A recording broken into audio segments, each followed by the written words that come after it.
I dobar dan, naši gosti u kviz koji se zove moraš biti dobar, ako ne moraš biti, izvinite što sam pogrešio. Moraš biti dobar u pitanjima! Da, ako hoćeš da dobiješ nagradu. A ako si loš, onda neće dobiti nagradu. Pa sad hajmo da počnemo.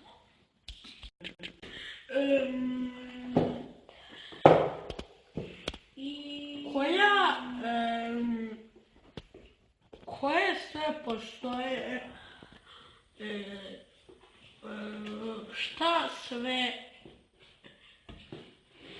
koje sve boje postoje? Koje sve boje postoje?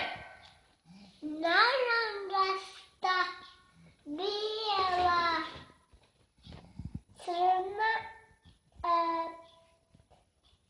postoji srpska. Dobro, ali koje sve postoje, gospodine? Postoji pink. Ne, koje sve boje? Možete da nas zadete, nećete onda dobiti nagradu. Pa ne, mi samo hoćemo da... On je Englez. Crna, bijela, crna, ima jedan srpski. Šta? Ima jedan srpski, ali... Dobro, ali koje sve boje postoje? Dobro. I nažalost, vreme vam isteklo. Gotovo!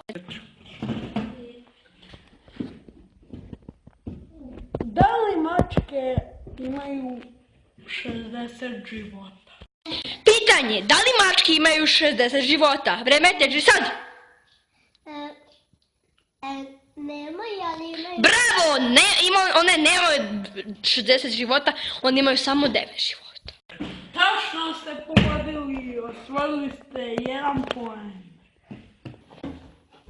Sljedeće pitanje. Koje je ovdje, gdje je ovdje Srbija? To je preteško pitanje, idemo sljedeće.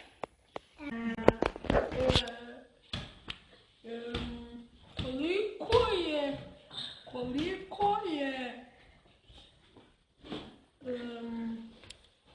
glava od Prekidam program zbog važnih obavijesti.